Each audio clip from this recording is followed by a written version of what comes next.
नमस्कार, आप देख रहे हैं इंडिया न्यूज। मैं हूं आपके साथ केशव कुमार। खबरों की शुरुआत करेंगे, लेकिन उससे पहले एक बड़ी खबर। भारत में जारी कोरोना की दूसरी लहर की रफ्तार हर दिन तेज होती जा रही है। पिछले करीब एक हफ्ते से रोजाना 3 लाख से ज्यादा मामले दर्ज किए जा रहे हैं, लेकिन बीते 24 घंटे में भारत में पहली बार 3000 से अधिक मौतें दर्ज की गई हैं। आंकड़ों की अगर माने तो बीते 24 घंटे में भारत में कुल 3,60,000 कोरोना के केस दर्ज किए गए हैं, जबकि 3,293 लोगों की मौत हुई है। इसी के साथ भारत में कुल मौतों का आंकड़ा भी 2 लाख को पार कर गया है। भारत में पिछले एक साल से कोरोना अपना कहर बरपा रहा है, लेकिन पिछले कुछ दिनों में जब से दूसरी लहर ने अपना असर दिखाना शुरू किया है, यह बेकाबू हो चला है। देश में अब कोरोना के कारण हुई मौतों का आंकड़ा आधिकारिक रूप से 2 लाख के पार पहुंच चुका है। बीते 24 घंटे में 3,285 लोगों की मौत हुई है। तो वहीं प्रदेश में भी कोरोना से मरने वाले मरीजों की संख्या लगातार बढ़ रही है, वृद्धि कर रही है। यूपी में एक दिन में कोरोना से 265 लोगों की मौत हुई है। तो वहीं 24 घंटे में 32,993 नए मामले भी सामने आए। कोरोना से लखनऊ में सबसे ज्यादा 39 लोगों ने दम तोड़ा। दिल्ली से सटे यूपी में नोएडा और गाजियाबाद में कोरोना के मामले तेजी से बढ़ रहे हैं।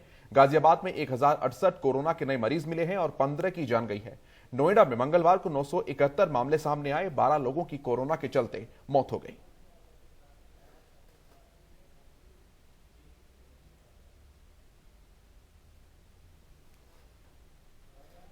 लखनऊ की अगर बात करते हैं, 4,435 नए केस सामने आए हैं। 38 लोगों की यहां पर मौत हुई है। कानपुर में 2,316 नए मामले सामने आए और 15 लोगों की कोरोना वायरस के चलते मौत हो गई। कोरोना अपना कहर लगातार बरपा रहा है। आंकड़े रोजाना ही वृद्धि कर रहे हैं। आंकड़ों का ग्राफ लगातार ऊपर चढ़ता जा रहा है। राजधानी दिल्ली में बीते 24 घंटे में 24,139 नए केस सामने आए हैं और यूपी में भी कोरोना का कहर लगातार बरप रहा है।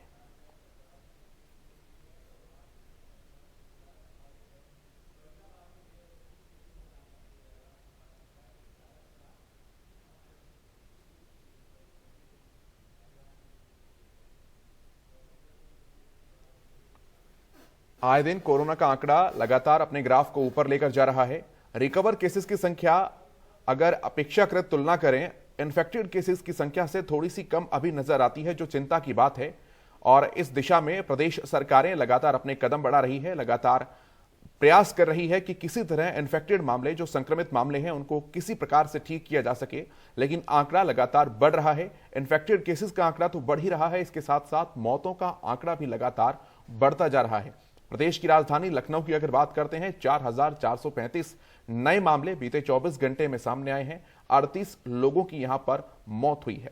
कानपुर, जो कि प्रमुख शहर है, वहां पर भी 2,316 नए मामले सामने आए हैं संक्रमित लोगों के, और 15 संक्रमित लोगों ने जिंदगी से जंग यहां पर हारी है। एक दिन में कोरोना से मरने वालों का आंकड़ा जो है वो 264 पहुंच चुका है।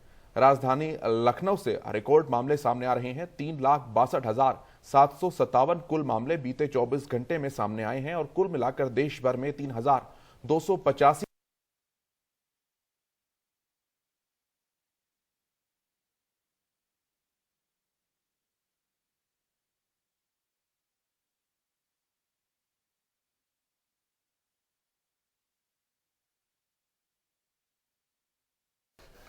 कुछ संवाददाता हमारे साथ जुड़े हैं, सीधे उनसे बात करते हैं। खुर्रम निजामी राजधानी लखनऊ से हमारे साथ मौजूद हैं। खुर्रम, सबसे पहले मैं आपसे जानना चाहूंगा, जिस तरीके से लगातार स्थितियां बनती जा रही हैं, क्या कुछ प्रदेश सरकार कर रही है? सुशील कुमार भी हमारे साथ हैं, सूरज सिंह भी हमारे साथ हैं। सुशील गोरखपुर से हैं और कानपुर से भी हमारे संवाददाता हमारे साथ जुड़े हैं। खुर्रम, सबसे पहले आपके पास आऊंगा मैं, क्या कुछ प्रदेश सरकार इनिशियली कदम उठा रही है? आंकड़े लगातार वृद्धि कर रहे हैं। देखिए, आंकड़े जो लगातार बढ़ोतरी हो रही है, इसको लेकर सरकार प्रशासन दोनों चिंता में है कि किस तरीके से इन आंकड़ों पर काबू पाया जाए। उसी तरीके से मौत का भी आंकड़ा काबू नहीं पा रहा। हालांकि उत्तर प्रदेश की अच्छी बात यह है कि लगातार कुछ दिनों से आंकड़ों में कमी आती जा रही है। जो पहले 35 के ऊपर थे, अब वो 35 के नीचे जा चुके हैं। ये अच्छी खबर है। लेकिन दूसरी खबर ये है और बुरी है कि मौत पर काबू नहीं हो पा रहा है।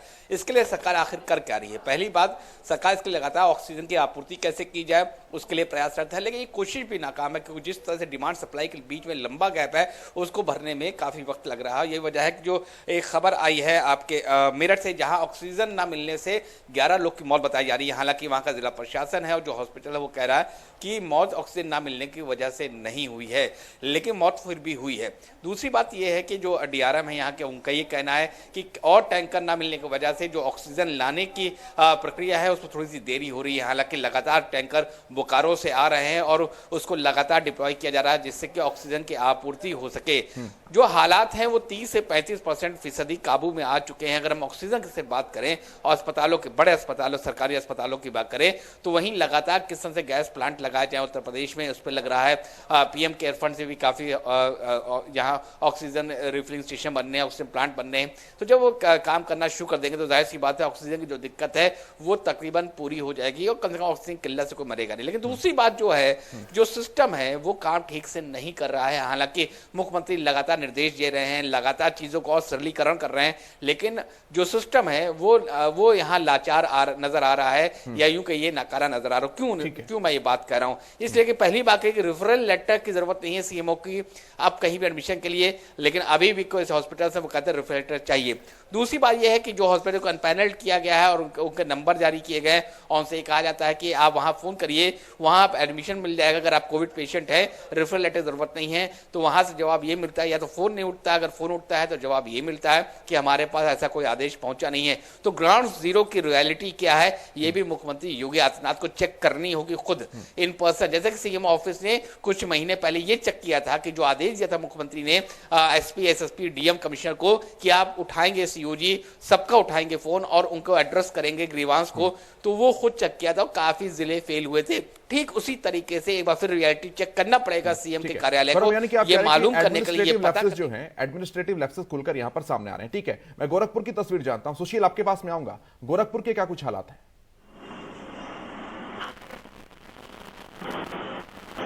देखिए बिल्कुल केशव, हालात अन्य जिलों की तरह गोरखपुर के भी हैं। ये जरूर है कि कल से जो है आंकड़े जो है थोड़े कम आए हैं, यानी जो 1400 1500 के आंकड़े थे वो 800 पे आ गए हैं और कल भी 772 के आसपास जो है कोरोना संक्रमित मिले थे।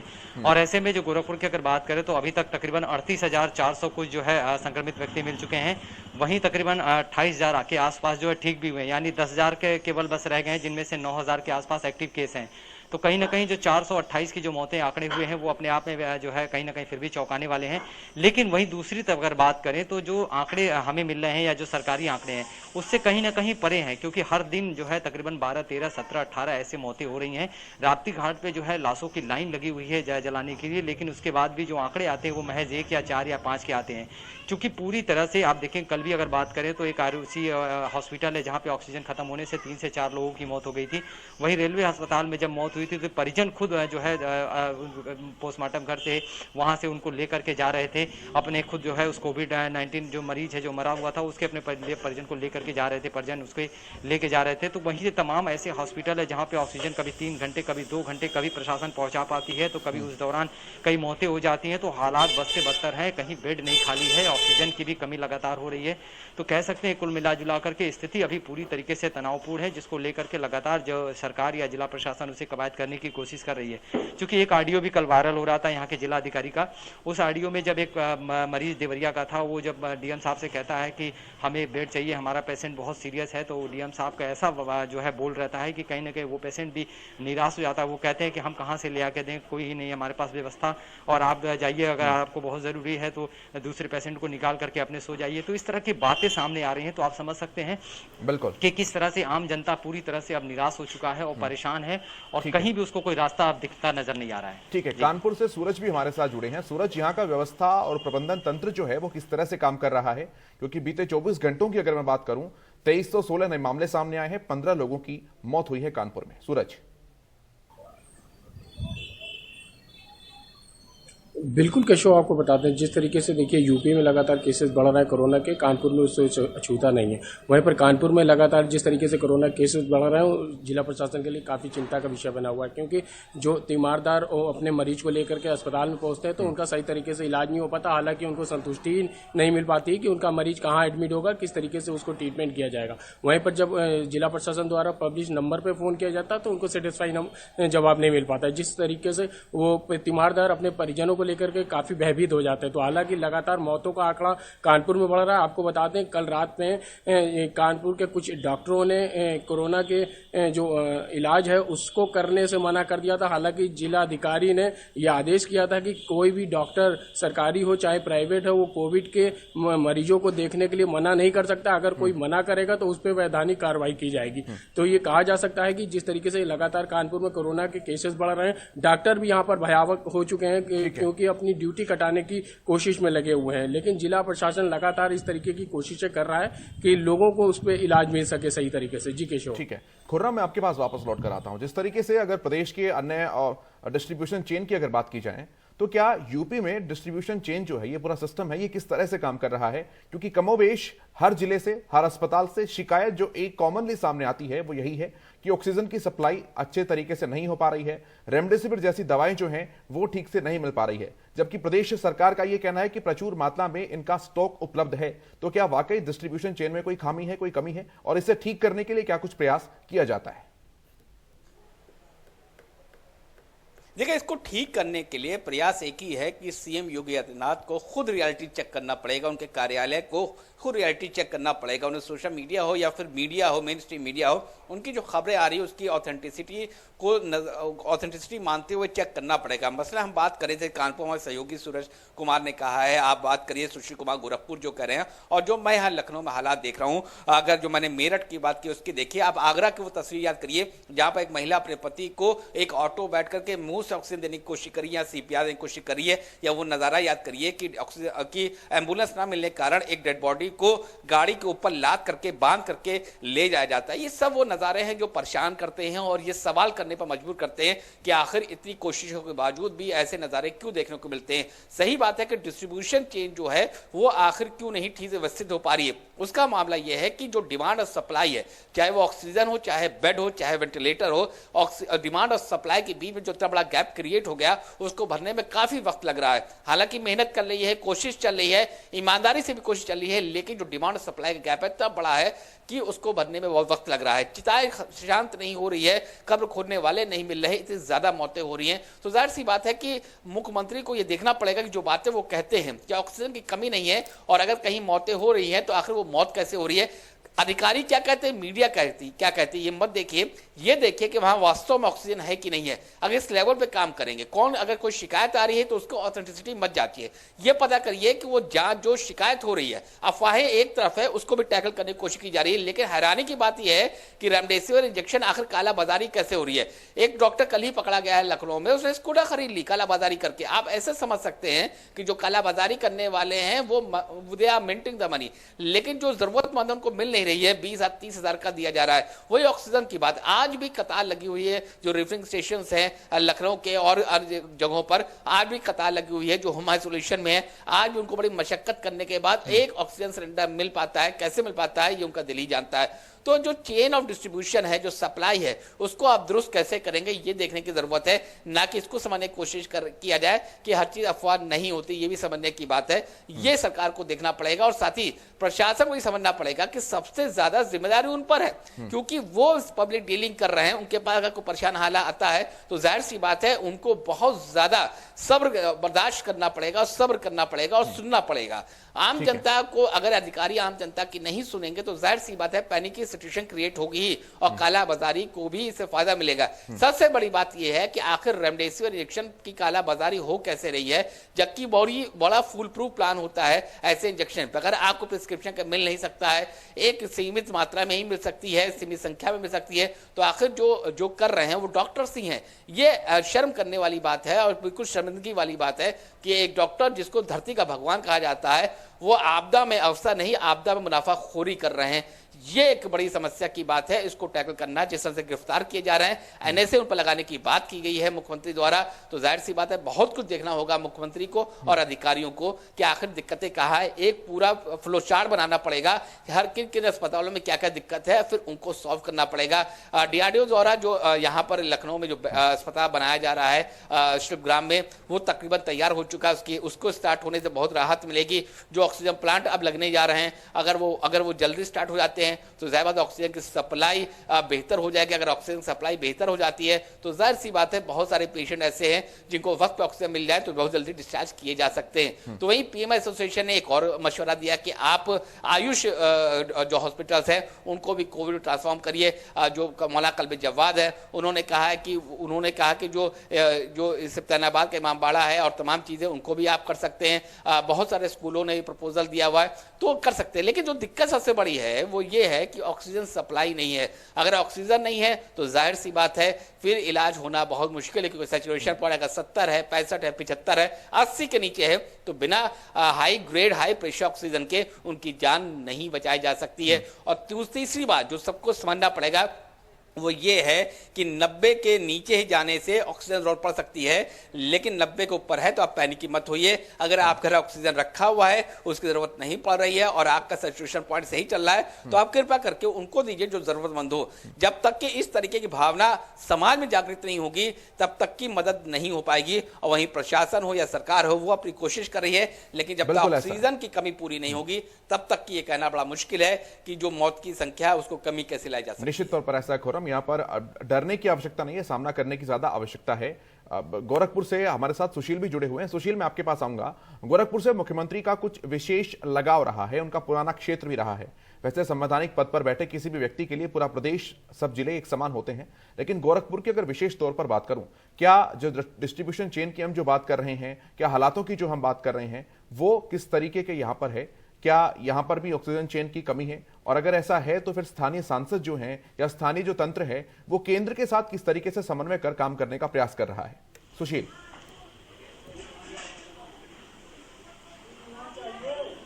देखिए केशव, निश्चित रूप से एक बहुत बड़ा योगदान होता है इस तरह के चेन को काबू करना, क्योंकि लगातार जब मरीजों की संख्या बढ़ रही है तो आप समझ सकते हैं कि जो संसाधन है वो सीमित हैं।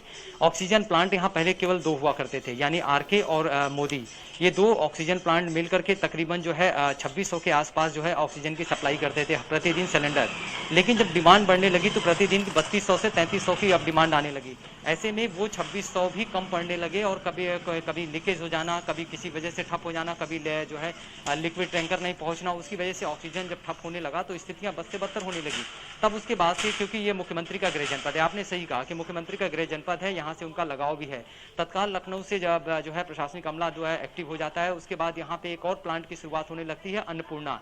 आज या कल में उसकी ऑक्सीजन की प्लांट भी शुरू हो जाएगी। तो अगर वो जब शुरू हो जाएगा तो 4100 के आसपास प्रतिदिन सिलेंडर मिलने लगेंगे। लेकिन जो हॉस्पिटलों की तादाद है वो पूरी तरह से सीमित है। अब या तो ये हो जाए कि जितने भी हॉस्पिटल हैं, जितने भी तकरीबन 40 बेड हो या 20 बेड हो या 25 बेड हो, ऐसे सारे हॉस्पिटलों को अगर हम कोविड जो है इलाज करने की अनुमति दे दी जाए तो निश्चित रूप से जो मरीज इधर उधर भटक रहे हैं या जो मरीजों को वेटिंग में चल रहे हैं, जिन्हें पता है कि हम यहाँ पे जाएंगे तो अभी हमें एडमिशन नहीं मिल पाएगा, हमें भर्ती नहीं हो पाएंगे, वो दर दर भटकते हैं। अधिकारी को फोन करते हैं तो अधिकारी फोन नहीं उठाते हैं, वो कोई जवाब नहीं पाते हैं। मीडिया से जवाब तलब होता है तो मीडिया उनको रास्ता बताती है, तो जा करके किसी तरीके से उन्हें शायद उनको रिलीफ मिल पाता है। एक वीडियो कल वायरल हुआ था, आपको बताऊं, कैंपियरगंज का। रात में उस महिला की तबीयत खराब होती है, जो कि वो कोविड निगेटिव रहती है, कोई कोविड पॉजिटिव नहीं है वो, लेकिन उसे सांस की प्रॉब्लम है, वो रात से परेशान होती है, कहीं भी उसे हॉस्पिटल जो है बेड नहीं मिलता है, तो फिर वो मीडिया का सहारा लेता है, सोशल मीडिया पे अपनी वीडियो को वायरल करता है। मीडिया जब उसे दिखाने की कोशिश करती है और उसके बाद जब सदर सांसद जो है रवि किशन उसको संज्ञान लेते हैं, तब जाकर के वो अधिकारियों से बात करते हैं, तो उसे जाकर के सुबेरे जो है एक प्राइवेट अस्पताल में उसे बेड मिलता है। तो आप समझ सकते हैं हालात किस तरह से बद से बदतर है। तो ऐसे में कहीं ना कहीं जो चौरी चौरा की विधायिका है, उन्होंने भी 25 लाख के आसपास अपने जो है ये ऑक्सीजन प्लांट के लिए उन्होंने अपने सांसद ने अपने विधायक निधि से दिया है। उसके बाद सांसद ने भी 40 लाख अपने सांसद सांसद निधि से दिया है। तो अब जाकर के धीरे धीरे जनप्रतिनिधि जाग रहे हैं और धीरे धीरे वो आगे आ रहे हैं, लेकिन कहीं ना कहीं सबको एक साथ खड़े होना पड़ेगा ताकि ये जो वैश्विक महामारी है और इस समय जो आपातकालीन की स्थिति आ गई है वो स्थिति से कहीं ना कहीं आम जनता को बचाया जा सके। क्योंकि अभी स्थिति सबसे बड़ी ये है कि अगर किसी को ऑक्सीजन लेवल कम होता है तो उसे बेड नहीं मिल रहा है, उसे ऑक्सीजन नहीं मिल पा रहा है, ऑक्सीजन सिलेंडर नहीं मिल पा रहा है। तो अगर कहीं जिला प्रशासन या सरकार की मदद से अगर उसे तत्काल इस चीज का मुहैया हो जाए तो निश्चित रूप से जो पैनिक स्थिति हो रही है वो स्थिति पैनिक नहीं हो पाएगी और कहीं ना कहीं तत्काल लोगों को इसकी मदद मिलेगी। तो जो स्थितियां अभी या जो भी वायरल हो रहे हैं इन सब चीजों से लगाम मिलेगा और सरकार को भी इससे राहत मिलेगी। क्योंकि जिला प्रशासन सबसे अहम होता है, सबसे अहम कड़ी होता है, वो चाहे तो मामले को तत्काल जो है हैंडल करता है, लेकिन कहीं ना कहीं जब जिला प्रशासन फोन नहीं उठाएगा, सीएमओ फोन नहीं उठाएंगे और जब वो जवाब नहीं देंगे तो आप समझ सकते हैं कि आम जनता या जो मरीज है या जो तीमारदार है वो कहां और किस तरफ जाएंगे।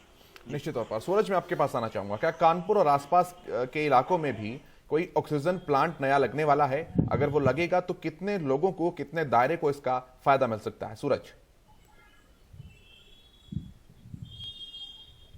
बिल्कुल कैसा हो, देखिए आपको बता दें, जिस तरीके से यूपी के मुख्यमंत्री योगी आदित्यनाथ ने कहा है कि ऑक्सीजन की कमी यूपी में नहीं होने दी जाएगी, वहीं पर कानपुर की अगर बात करें तो लगातार यहाँ पे जो पहले से ही 3 प्लांट कानपुर में चल रहे हैं उनमें ऑक्सीजन की लगातार कमी होती रही है। क्योंकि लगातार जिस तरीके से कोरोना के पेशेंट बढ़ रहे हैं उनको ऑक्सीजन की लगातार जरूरत होती रही, उनके तीमारदार घंटों लाइनों पर लगते रहे। लेकिन अभी एक कानपुर के उद्योगपति ने हमीरपुर में एक प्लांट लगाया है जो निःशुल्क लोगों को गैस ऑक्सीजन प्लांट के जरिए मुहैया करा रहे हैं। वहीं पर अगर कानपुर की बात करें तो लगातार चाहे आप ऑक्सीजन की बात कर लें या ऑक्सीमीटर की बात कर लें या रेमडेसिविर दवाइयों की बात कर लें, लगातार यहाँ पर कालाबाजारी निकल कर सामने आ रही है। पुलिस लगातार कार्रवाई पे कार्रवाई कर रही है, लेकिन कहा जा सकता है कि जो ऑक्सीजन कमी है वो बरकरार है। लेकिन जिस तरीके से ऑक्सीजन के मरीज बढ़ रहे हैं कि उनको ऑक्सीजन मुहैया हो, जल्द से जल्द हो, इसको लेकर के तीमारदार घंटों लाइन लगा करके खड़े होते हैं, उनको ऑक्सीजन घंटों बाद मिल पाता है। सबसे बड़ी कमी यहाँ ऑक्सीजन की देखी गई है। हालांकि जिला प्रशासन लगातार कोशिशें कर रहा है कि